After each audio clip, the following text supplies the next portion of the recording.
Hey everyone, welcome back to the channel. If you love deep history, forgotten civilizations, and the hidden truths behind humanity's rise and fall, make sure to like, share, and subscribe so you never miss another journey into the past. Today, I'm taking you into one of the most dramatic cycles in human civilization.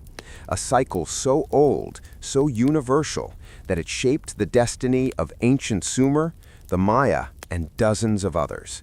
This is the story of the Malthusian trap. How the very innovations that made civilizations powerful also planted the seeds of their collapse. Stay with me, because this story will change the way you see history forever.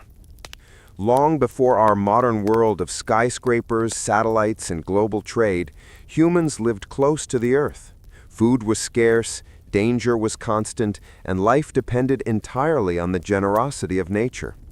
But somewhere around 10,000 years ago, humanity made a decision that changed everything.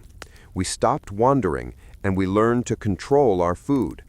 The first fields were planted, the first seeds of agriculture pressed into soft soil.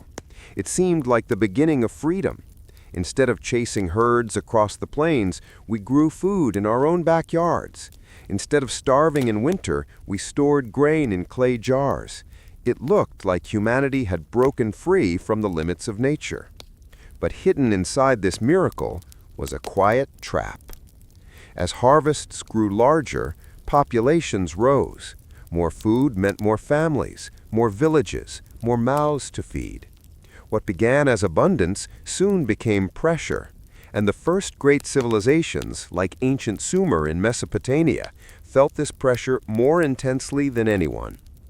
Sumer was a miracle of human genius. Here, in the hot valleys between the Tigris and Euphrates rivers, people built irrigation canals, carved the first cities from mud brick, and wrote the first known script, cuneiform. The fields stretched like golden carpets across the land, irrigated by brilliant engineering. Farmers produced more grain than ever, and for a brief moment it felt like they had defeated scarcity. But nature always keeps a ledger. The canals carried not only water, but silent crystals of salt. Year after year, season after season, irrigation brought minerals to the surface. Slowly, invisibly, the soil began to change. Wheat fields grew weaker, yields dropped. Farmers switched to barley, a tougher crop, but even barley couldn't survive forever. As harvests shrank, the population, once rising so confidently, found itself trapped between hunger and dependency. They could not abandon the cities they built. They could not feed the people they raised. The very innovation that made Sumer rich, irrigation, became the blade that cut its future short. Across the ocean, and centuries later, the Maya experienced a similar tragedy. Deep in the green jungles of Central America, the Maya built towering pyramids, carved stela with elegant glyphs, and tracked the stars with breathtaking accuracy. Their knowledge of astronomy, agriculture, mathematics, and time was unmatched. Their cities thrived on maize, squash, beans, and intricate reservoir systems that captured precious rainwater. For a long time, the land was generous. Forests were cleared for farms, farms fed the cities, and the cities demanded more. As populations swelled, the Maya cut deeper into the jungle. Hills were stripped of trees, soil grew weak and thin. Without trees to anchor it, heavy rains washed the earth away, leaving bare limestone beneath. The environment that had fed millions began to fail. And as if nature was not cruel enough, prolonged droughts arrived, decade after decade of failing rains. Reservoirs dried, crops withered. Cities that once echoed with ceremony and celebration fell silent. The Maya had built a world so complex, so dependent on delicate environmental balance, that when the climate shifted, the entire system cracked. Once again, success had turned into vulnerability. This is the heart of the Malthusian trap. Every breakthrough, agriculture, irrigation, intensification of crops, gives a moment of prosperity. Populations expand, cities rise, art flourishes, but eventually the environment strains under the weight of growth. Forests vanish, soil erodes, water disappears, and the balance collapses. Civilizations believe their innovations will save them, but the trap works slowly, over generations, until no one remembers the danger hidden beneath their progress. The Indus Valley civilization faced similar challenges. Their vast cities, Harappa, Mohenjo-daro, were masterpieces of urban planning, with drainage systems more advanced than many later empires. But shifts in rivers, monsoon patterns, and agricultural strain slowly drained their strength. Rome faced the same cycle as its population ballooned beyond agricultural capacity. Ancient Egypt suffered when overfarming pushed the Nile floodplains to exhaustion. Even the great Khmer Empire, with its massive waterworks around Angkor, collapsed when the system grew too complex to maintain. Again and again, history whispers the same pattern: growth, abundance, strain, collapse. But the story isn't just about failure, it's about humanity's endless determination to survive. Imagine a Sumerian farmer standing at the edge of his failing field, the soil white with salt, wondering why the gods no longer bless the land. Imagine a Maya priest watching the sky for rain, hearing the hungry murmurs of a city depending on him for answers. Imagine families forced to leave their homes, carrying what little they had through drying landscapes. These weren't mistakes made overnight. They were slow, creeping consequences, shaped by thousands of decisions, each one harmless on its own, but disastrous together. And yet, even in collapse, humanity learned.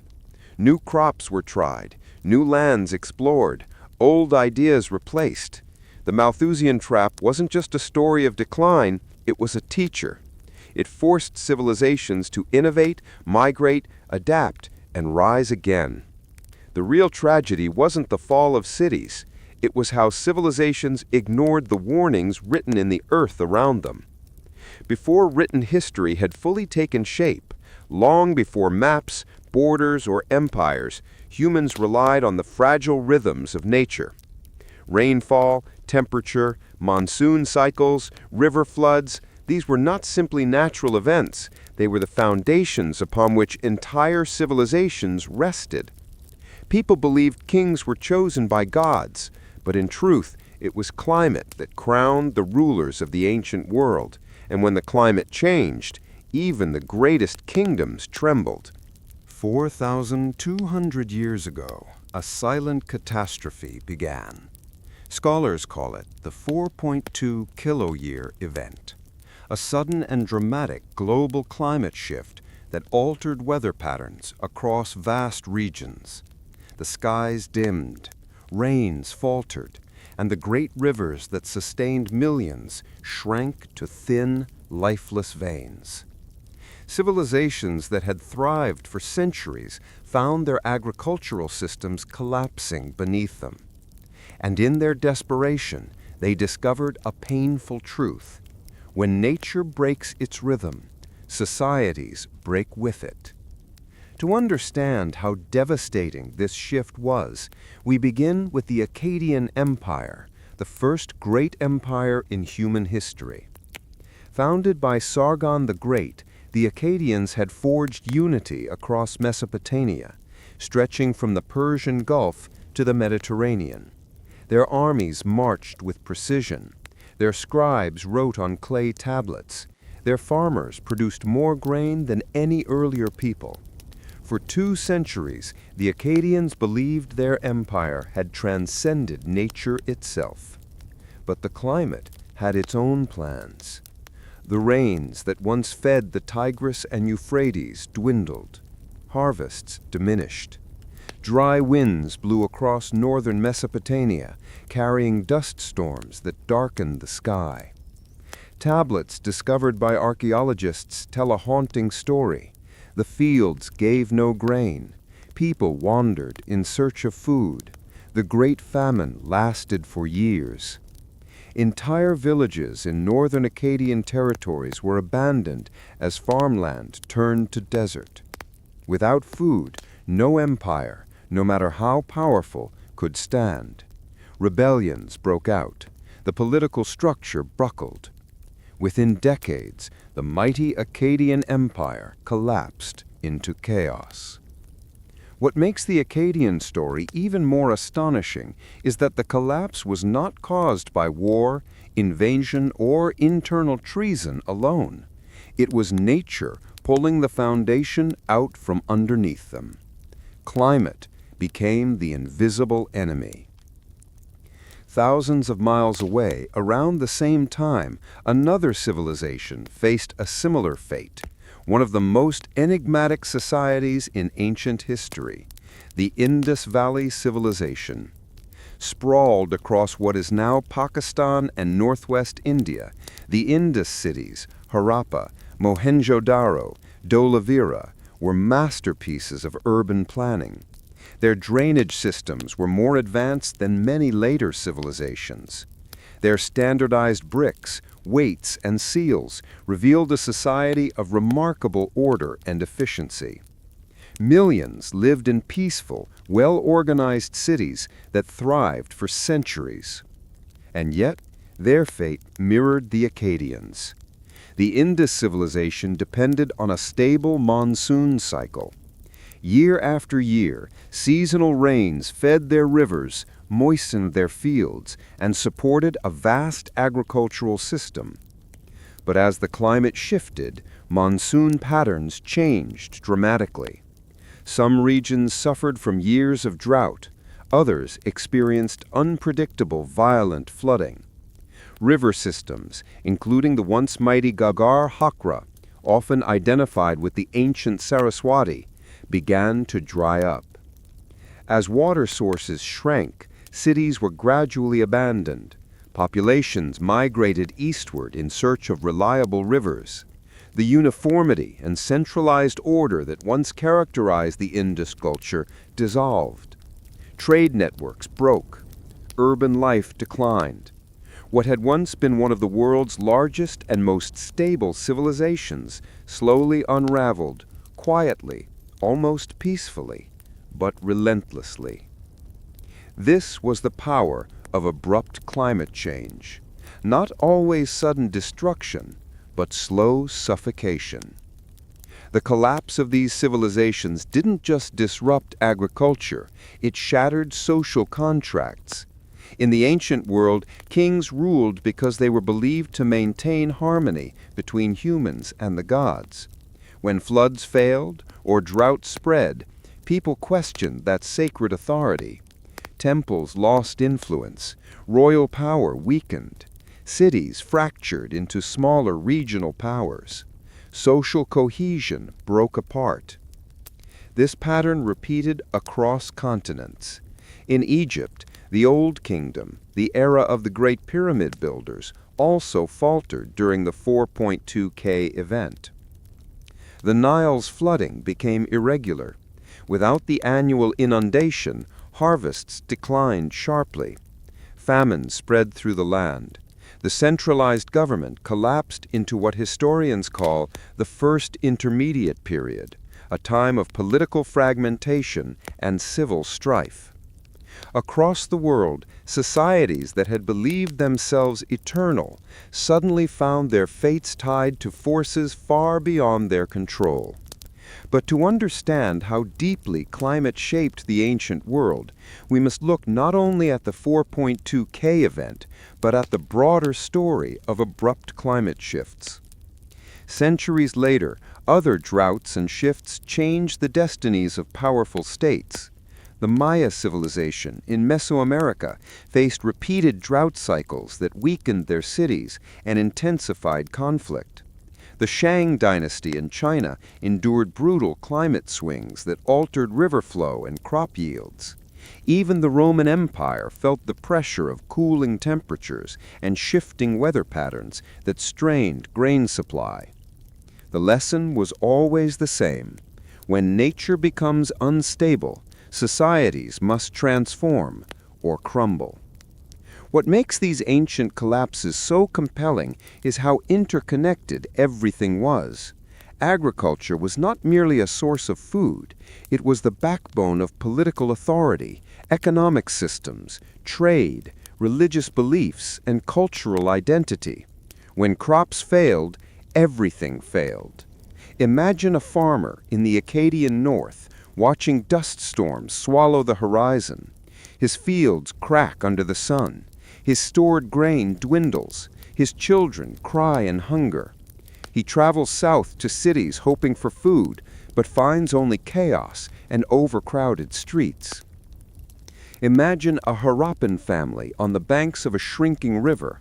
The water that once supported fishing, transport, and irrigation is now a thin trickle. Trade caravans stop coming, markets empty. Neighbors leave in waves, abandoning brick houses that once echoed with life. They migrate to new lands, carrying pottery, memories, and the last remnants of once great civilization. Imagine an Egyptian scribe recording the failure of the Nile's flood, noting the rising tension between starving villagers and local governors. He writes the words with a heavy heart, knowing that each year of poor harvest pushes the kingdom closer to disorder. Across continents and centuries, climate became the silent force that tested the limits of human systems. But collapse was never the end of the story.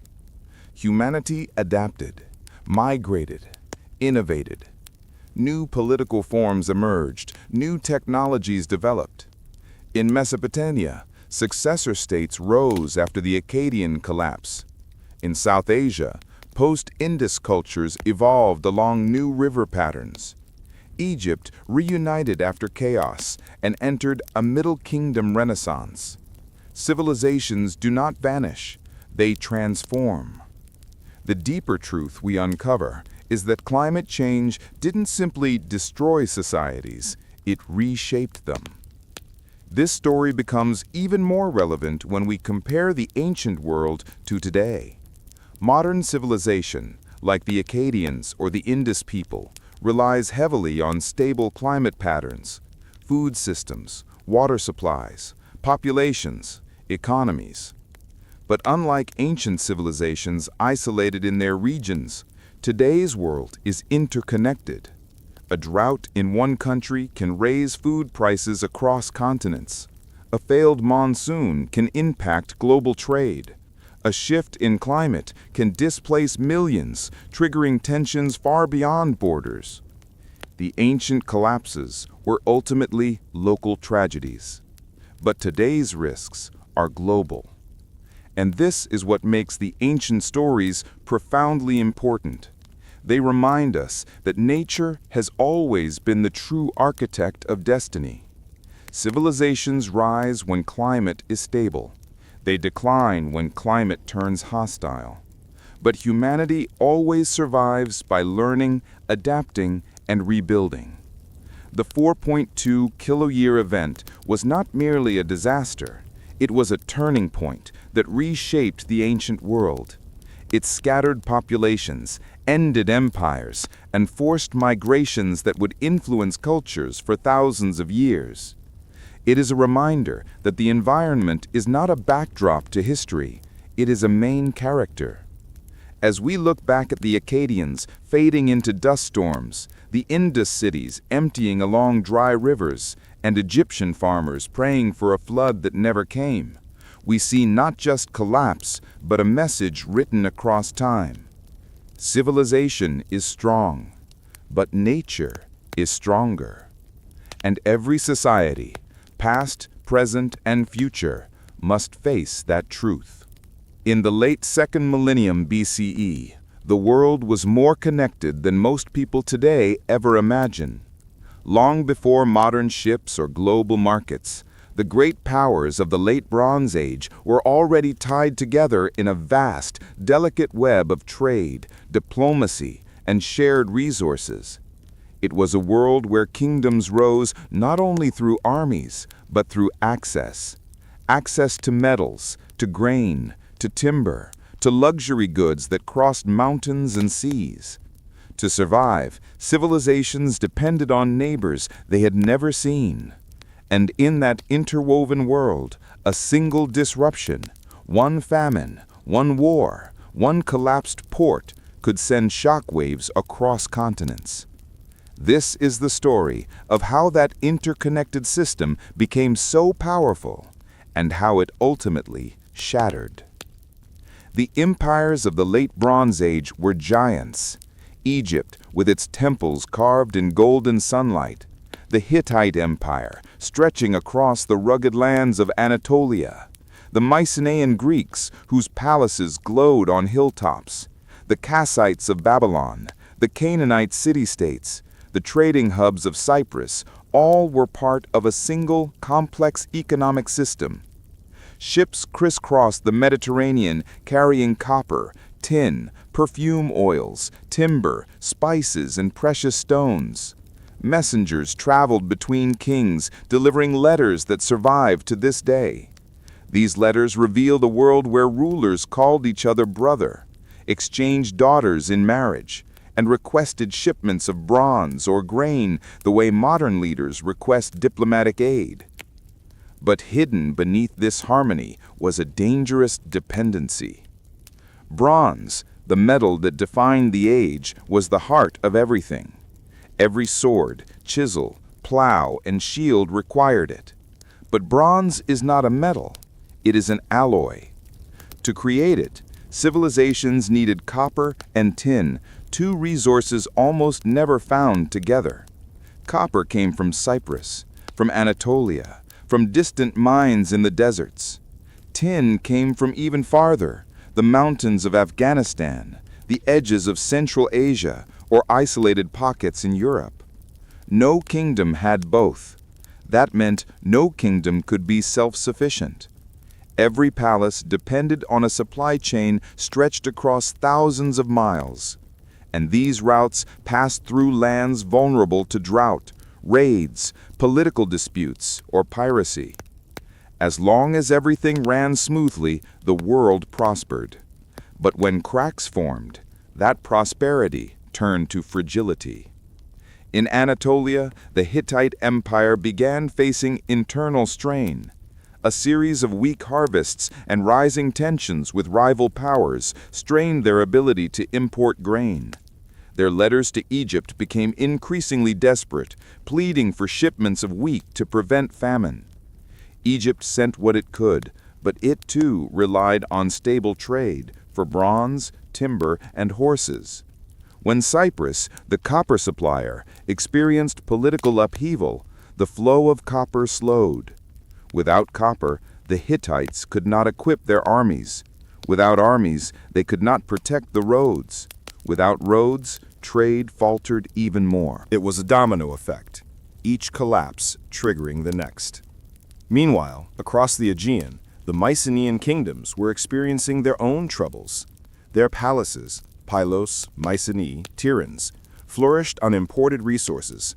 But when the eastern trade routes became unstable, the flow of goods that supported their elite lifestyles thinned. Their economies, already stretched by palace bureaucracy, began to strain. Grain shortages hit. Internal tensions rose. And soon, the Mycenaeans were fighting for survival in a world where the rules of trade no longer guaranteed stability. On the eastern Mediterranean coast, small city-states like Ugarit became the lifelines of Bronze Age commerce. Their ports welcomed ships from Egypt, Cyprus, and the Aegean. But they too felt the pressure. Letters discovered in Ugarit's ruins speak of merchants begging for safe passage, of kings pleading for military aid, of caravans delayed by conflict and pirates. A single war in the north could cut off tin from the east. A famine in the south could dry up grain shipments. Every kingdom lived on the edge, balancing prosperity and starvation. And then came the breaking point.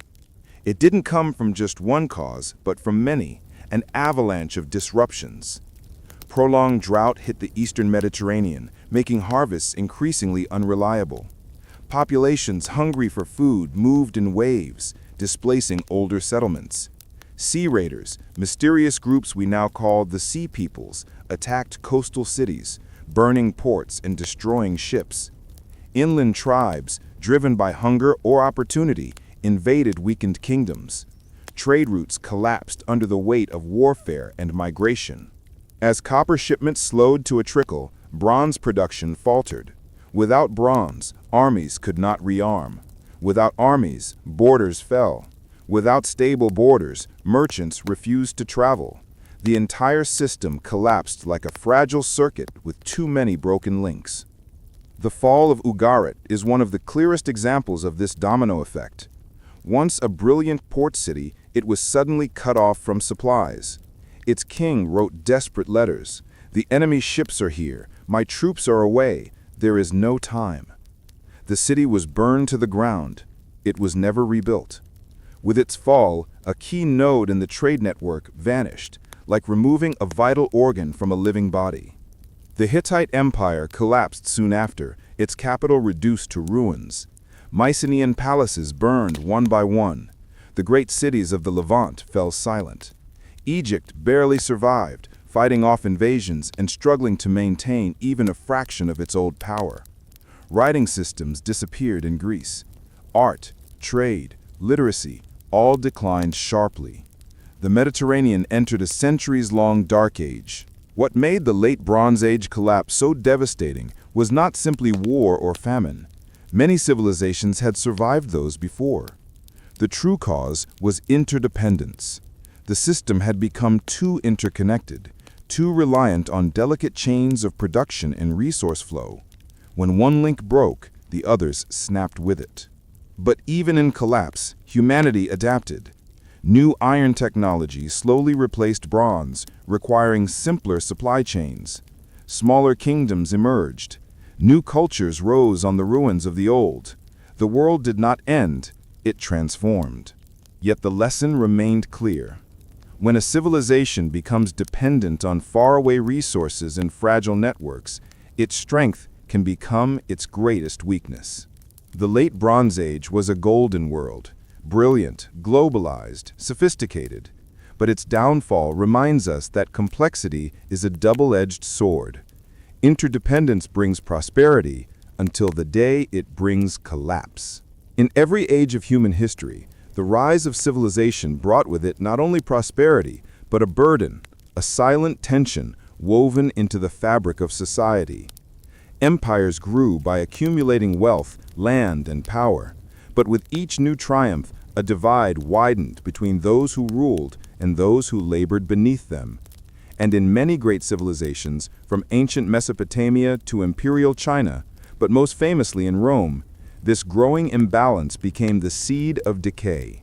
The Roman Empire, with its marble temples, roaring arenas, and well-paved roads stretching across continents, was one of history's grandest achievements.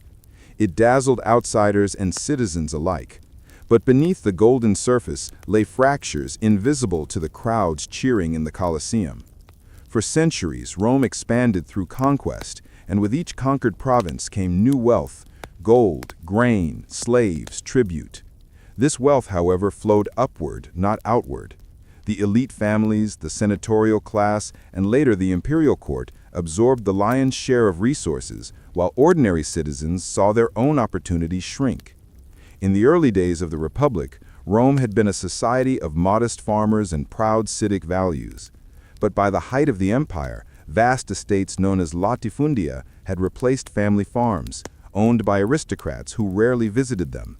Small farmers were pushed off their land by debt, drought, or competition with cheap slave labor. Many drifted into cities like Rome, hoping for work, only to discover that employment was scarce and life was expensive. They crowded into cramped apartments, surviving on grain distributions while watching the wealthy host lavish banquets, sponsor gladiatorial games, and erect towering monuments celebrating their own glory. This widening equality did more than create resentment. It destabilized Rome's social structure. A society built on civic duty and shared responsibility began to erode as wealth concentrated in fewer hands. Those at the top grew increasingly insulated from the lives of ordinary people. They lived behind walls, in villas adorned with mosaics and fountains, far removed from the crowded, dangerous streets where most citizens lived. At the same time, Rome's rigid hierarchy left little room for adaptation. Society was divided into classes that rarely mixed: senators, equestrians, common citizens, freedmen, slaves. Even as problems worsened, the ruling elite clung to tradition and resisted reforms that might threaten their privileges. Instead of strengthening infrastructure, repairing aqueducts, or improving defenses, the rulers often invested wealth in monuments meant to display imperial power.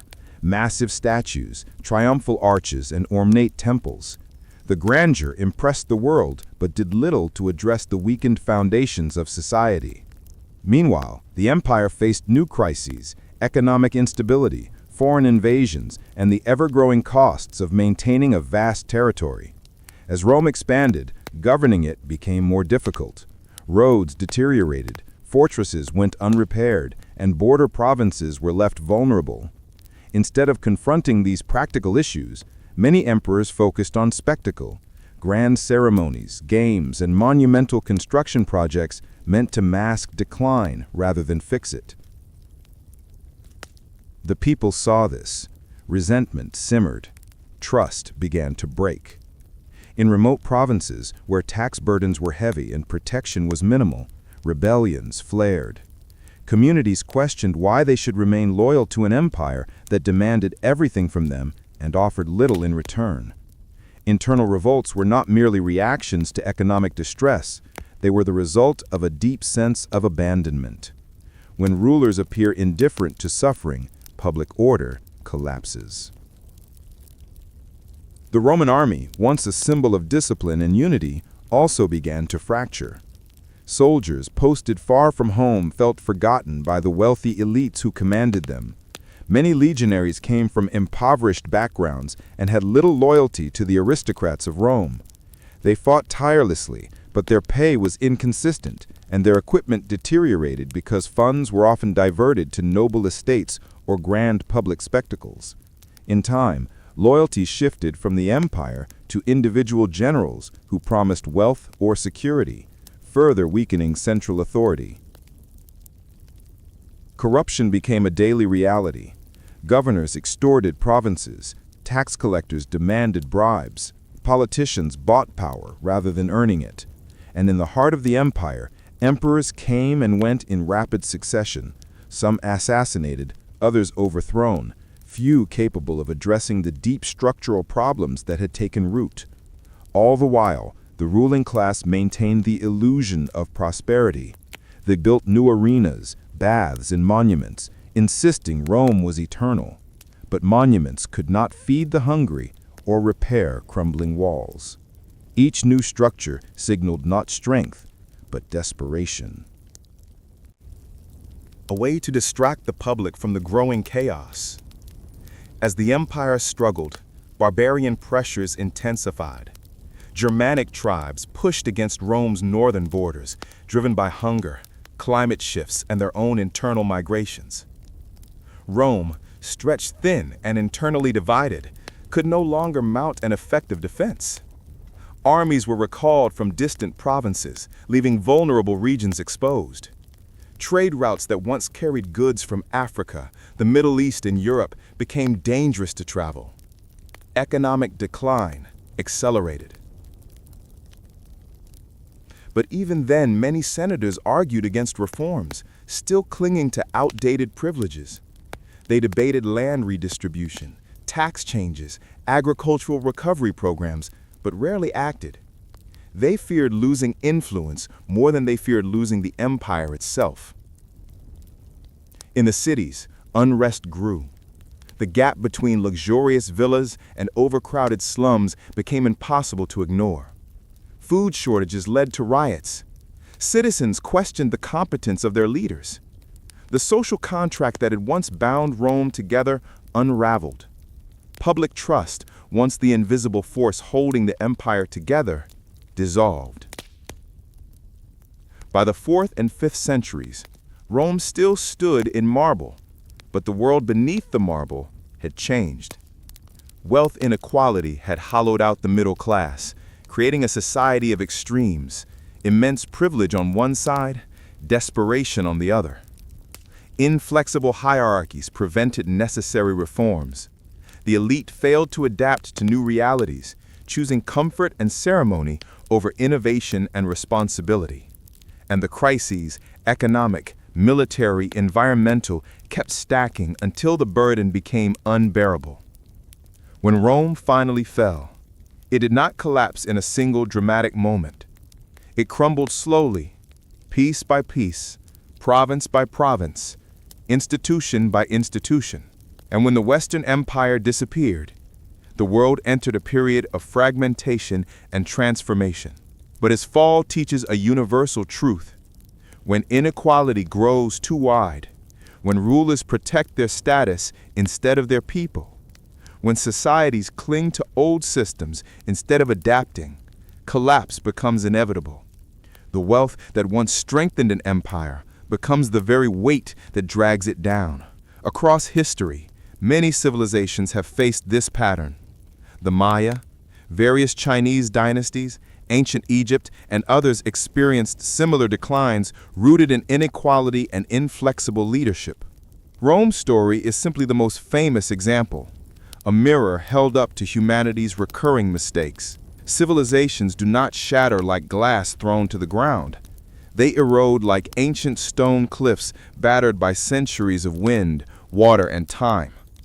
The fall is almost never sudden and almost never caused by a single blow.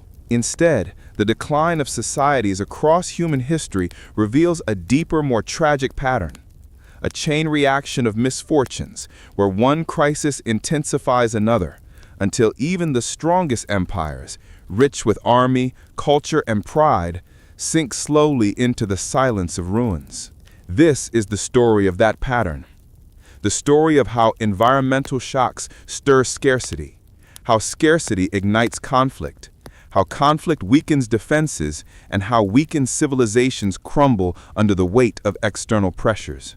It is the story of the great empires, Akkad, the Old Kingdom of Egypt, the Maya, the Romans, the Indus Valley peoples, the Hittites, civilizations separated by geography but united by the same underlying truth. No civilization collapses because of one single cause. It collapses because many forces collide at the same time. To understand this truth, we must journey back thousands of years to the world's earliest cities, where humanity first learned that the glory of growth comes in hand with the danger of fragility. The first cracks when nature turns against its children. Imagine the Akkadian Empire around 2200 BCE. Its cities stretched from northern Mesopotamia to the Persian Gulf. Its armies crushed rivals, and its rulers claimed dominion over 4 corners of the world. But even such power could not stand against one simple, devastating shift. The sky refused to rain.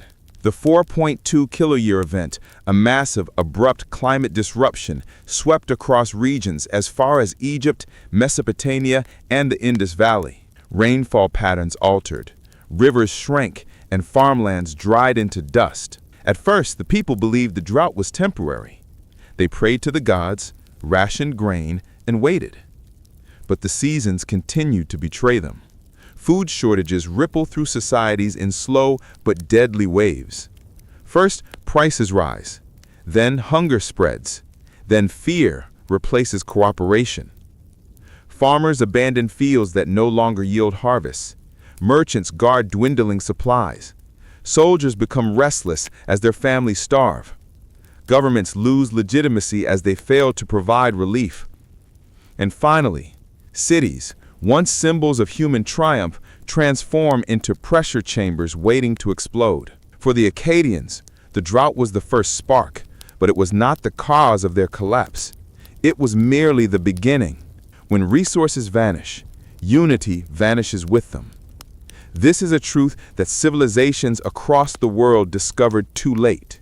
In the Indus Valley, once home to the meticulously planned cities of Harappa and Mohenjo-daro, water scarcity slowly suffocated a culture that had thrived for centuries through sophisticated irrigation and trade. Wells dried, rivers changed their course, and farmlands turned barren. Without stable water, agriculture could not support the growing population. And when food becomes scarce, even the most peaceful societies find themselves trapped between desperation and migration. People began drifting away from cities. Trade slowed. Craft specialists lost their livelihoods. Political authority weakened. The civilization did not explode in a fiery war. It simply unraveled, thread by thread, as necessities disappeared. In the Maya world, agricultural stress, exacerbated by droughts and the overuse of land, triggered internal wars among city-states. Kings dissolved into rivals. Cities overbuilt monumental temples even as their common people starved. Competition for dwindling resources transformed neighbors into enemies. The breakdown of trust, labor organization, and trade networks created a spiral from which the Maya heartland never recovered. And yet, like all great collapses, climate and scarcity alone did not finish them. The real destruction came from what scarcity did to society. A civilization weakened by environmental stress becomes a breeding ground for conflict. Starvation erodes loyalty. Fear replaces cooperation. Corruption spreads. And the promise of stability, the foundation of every successful society, begins to crack. Take the Old Kingdom of Egypt. For centuries, pharaohs had built colossal pyramids that touched the sky, symbols of divine authority and national unity. But during the same 4.2 kiloyear drought that wounded Mesopotamia and the Indus Valley, the Nile failed to flood for consecutive years. Grain production collapsed, famine struck, and the centralized power of the pharaohs, once unquestionable, began to crumble. Local governors seized more authority, rebellions erupted, villages looted each other. The glorious pyramids stood as reminders of a state that had poured labor into monuments instead of emergency infrastructure. The pharaohs, unable to respond faster than the crisis unfolded, lost the loyalty of their people. Internal fragmentation, not drought alone, tore Egypt's old kingdom apart. Across time, similar patterns emerged. In Mesopotamia, drought-driven migrations triggered clashes between northerners and southerners. In the Maya region, internal wars drained manpower, destroyed crops, and blocked trade roads. In Rome, later, centuries of growing inequality and political chaos fueled civil wars that hollowed the empire from within. Environmental shocks weakened societies, but internal conflict collapses them. Still, even conflict is not the final blow. Once a society is weakened from inside, the world outside senses opportunity. History shows that almost every collapsing civilization faces external pressures at the exact moment it becomes vulnerable. The Achaemenid Empire, already exhausted by famine, faced waves of migration from the north, people fleeing their own drought-stricken lands. To the settled Akkadians, these migrating groups appeared as invaders. Walls were built, borders became battlegrounds, and in the chaos, the empire could not sustain itself. The Hittites, weakened by internal political fragmentation and resource shocks, fell victim to a combination of invasions, raids, and collapsed trade networks during the Late Bronze Age. The classic Maya cities, drained by internal warfare and agricultural pressure, could not defend themselves against neighboring rivals and migrating groups. And perhaps the most famous example, the Roman Empire, whose collapse was not the work of a single barbarian invasion, but a long sequence of internal decay, plague, economic instability, and finally, the pressure of migrating tribes who encountered an empire already fragile. External pressures rarely kill healthy civilizations, but they almost always finish off dying ones. This is the key to understanding the pattern. To say an empire fell because of a drought, or war, or invasion is like saying a person died because they stopped breathing, without asking why they stopped breathing in the first place. The truth is far more complex and far more tragic. Civilizations collapse because a climate shock disrupts agriculture. This creates resource scarcity. Scarcity sparks internal division and conflict. Conflict weakens political authority and social trust.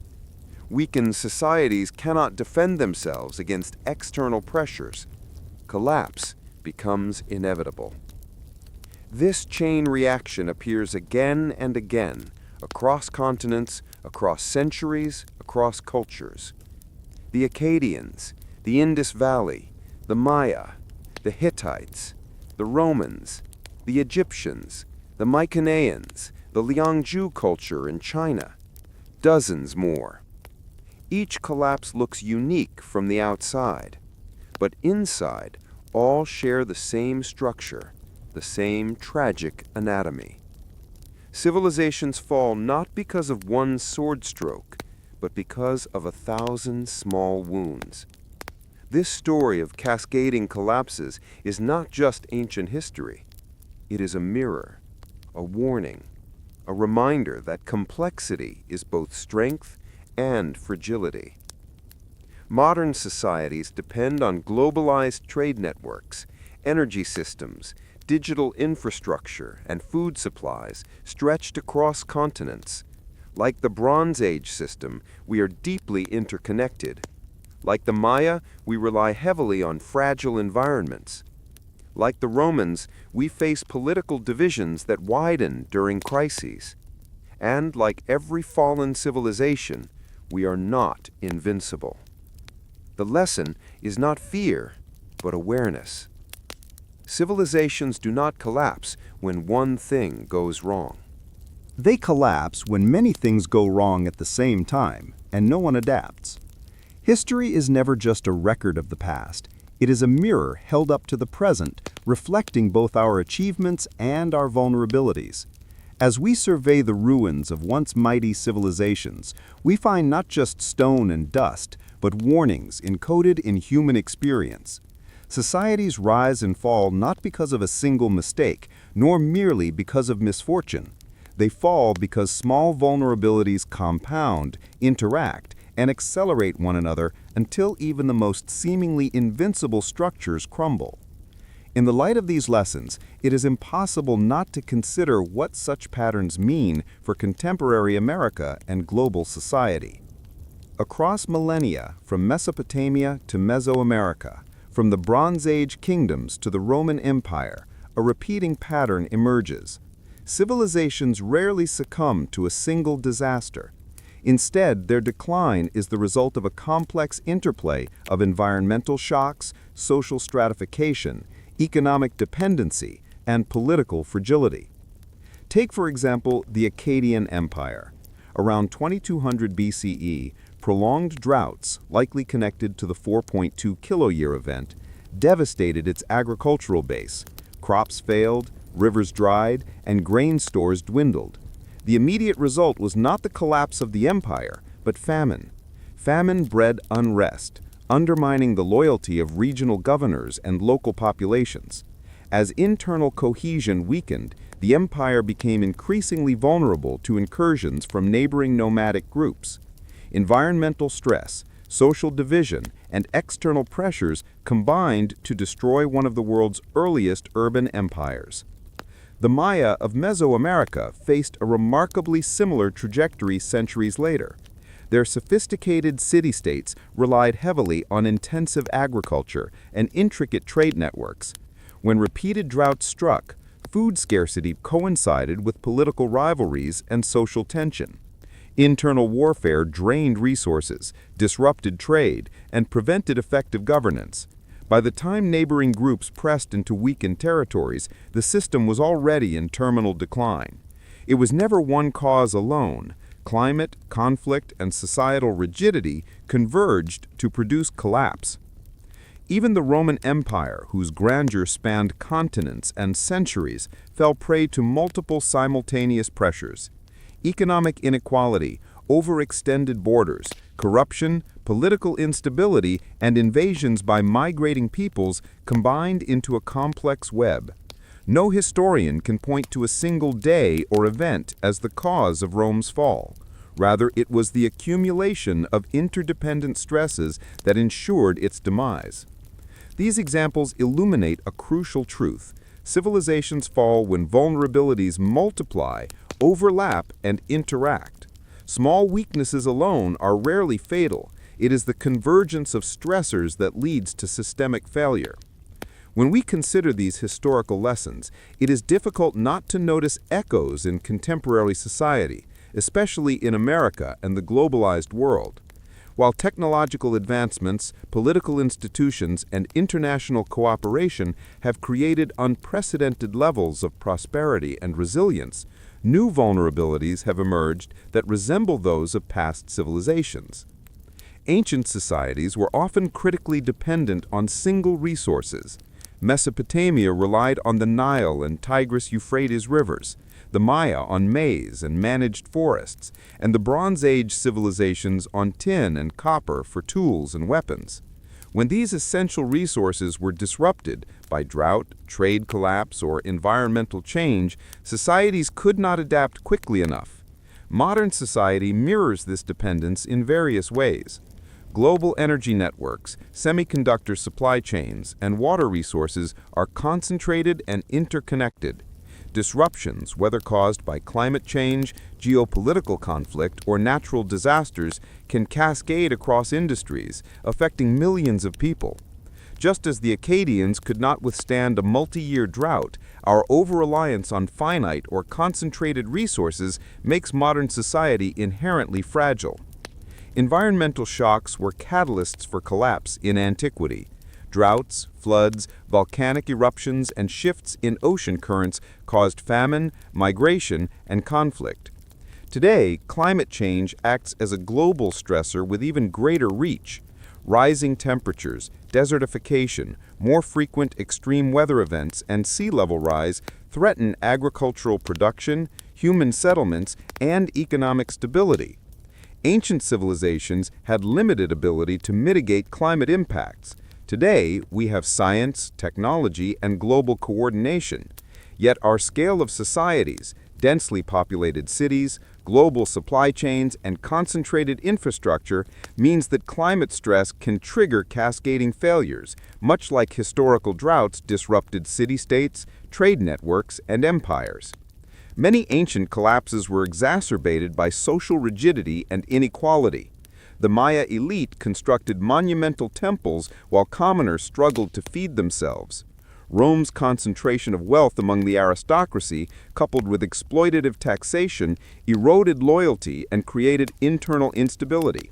Modern society faces analogous pressures. Wealth inequality in America and globally has reached levels comparable to the late Roman Empire in terms of social tension. Marginalized populations may feel excluded from economic opportunity, political representation, or social mobility. When combined with environmental shocks, economic recessions, or political crises, this disparity can fuel social unrest, populist movements, and breakdowns in civic trust, paralleling the internal fractures that weakened past civilizations. Rigid government structures, overextended borders, and bureaucratic inflexibility plagued historical empires. The Romans struggled to manage a sprawling empire. Akkadian kings could not enforce authority over distant regions during droughts. These weaknesses amplified crises instead of mitigating them. Today, political institutions face similar challenges. Global interdependence, complex regulatory systems, and polarized governance can impede timely responses to crises from natural disasters to cyber attacks to pandemics. Decision delays, partisan gridlock, or failure to invest in infrastructure echo historical mistakes, suggesting that modern societies, while technologically advanced, remain vulnerable to systemic shocks. The late Bronze Age civilizations relied on interconnected trade networks for essential commodities like tin and copper. Disruption in one region reverberated across entire networks, producing famine, economic collapse, and conflict. Today, globalization has created a similarly complex, interdependent economic ecosystem. Supply chain failures, trade wars, or localized disasters can ripple globally, demonstrating that interconnectedness, while beneficial, can also magnify vulnerability, just as it did in antiquity. One of the most important lessons from ancient collapses is the cascade effect, when one stressor triggers another, producing a compounding series of failures. Droughts lead to famine, famine to rebellion, rebellion to political fragmentation, fragmentation to external vulnerability. Each element alone is survivable. Together, they are catastrophic. In the modern world, we see similar potential cascades. Climate-related crop failures can trigger price shocks, food insecurity, and political unrest. Economic recessions can amplify social inequality, reducing public trust and cooperation. Infrastructure failures, power grid blackouts, transportation collapse, cyber attacks can cascade across essential services. Health crises, such as pandemics, can expose economic and social fragilities, intensifying political and societal pressures.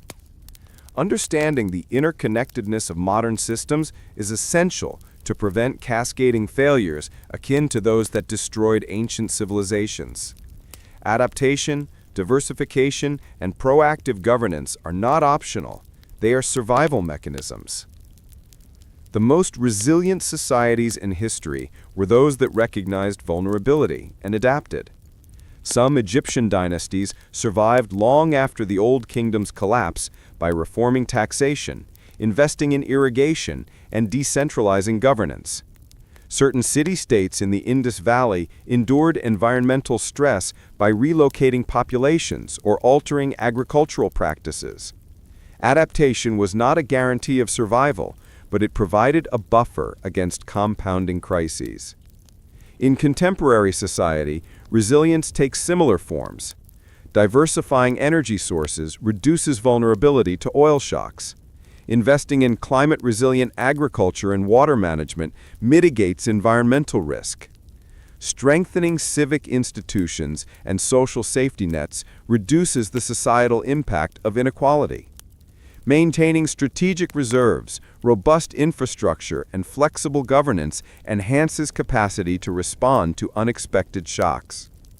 The lesson is clear. Ignoring vulnerabilities does not delay collapse, it accelerates it. The future is not predetermined, but it is shaped by the ability of society to anticipate, adapt, and respond. Studying ancient collapses is not an exercise in nostalgia. It is a practice in foresight. Every ruin tells a story of human choices, miscalculations, and unforeseen consequences. The patterns of the past are warnings, not inevitabilities. The challenges we face, climate change, wealth inequality, dependence on finite resources, political polarization, and global interconnectivity, mirror the pressures that toppled ancient civilizations. The key insight is that resilience is as much cultural and political as it is technological. Societies fail when elites ignore the needs of the broader population, when institutions prioritize spectacle over substance, when communities cannot adapt to environmental or economic stress. By contrast, societies that invest in flexibility, equity, and foresight are better positioned to withstand shocks, no matter how complex. America, as a contemporary superpower, faces unique vulnerabilities alongside unprecedented capabilities. The country is wealthy, technologically advanced, and globally influential. Yet it confronts pressing challenges: political polarization, infrastructure decay, climate stress, resource dependence, and social inequality. Each of these factors mirrors conditions that contributed to historical collapses. Globally, the stakes are even higher. Interconnected economies, international trade, and transnational environmental crises create conditions where a shock in one region can ripple worldwide. The lessons of the Maya, the Akkadians, the Romans, and the Bronze Age civilizations are instructive. Prosperity creates fragility when unchecked, and interconnected systems magnify vulnerability. But the story does not end in doom. The same awareness that allows us to learn from history gives us the tools to prevent repetition. Modern societies can anticipate threats, invest in resilience, adapt governance, and strengthen social cohesion. We are not powerless. The difference lies in how we respond to early warning signs. As we reflect on the rise and fall of ancient societies, a sobering truth emerges. Collapse is never sudden, and it is never caused by a single event. It is a compound process, a sequence of interacting vulnerabilities that, left unchecked, becomes unstoppable. Our world today faces risks analogous to those that toppled empires thousands of years ago. But there is hope embedded in knowledge. Awareness, foresight, adaptability, and equity can alter the trajectory. Unlike the Akkadians, Maya, or Romans, we have the tools to act proactively, to mitigate environmental stress, reduce inequality, diversify critical systems, and build institutions capable of responding to shocks. The echoes of the past urge caution, but also empower action. The question for America and global society is not whether collapse is possible, it is whether we will heed history's lessons before it is too late. Civilizations fall when they ignore fragility.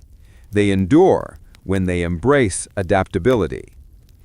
History teaches that survival is never guaranteed, but it is possible.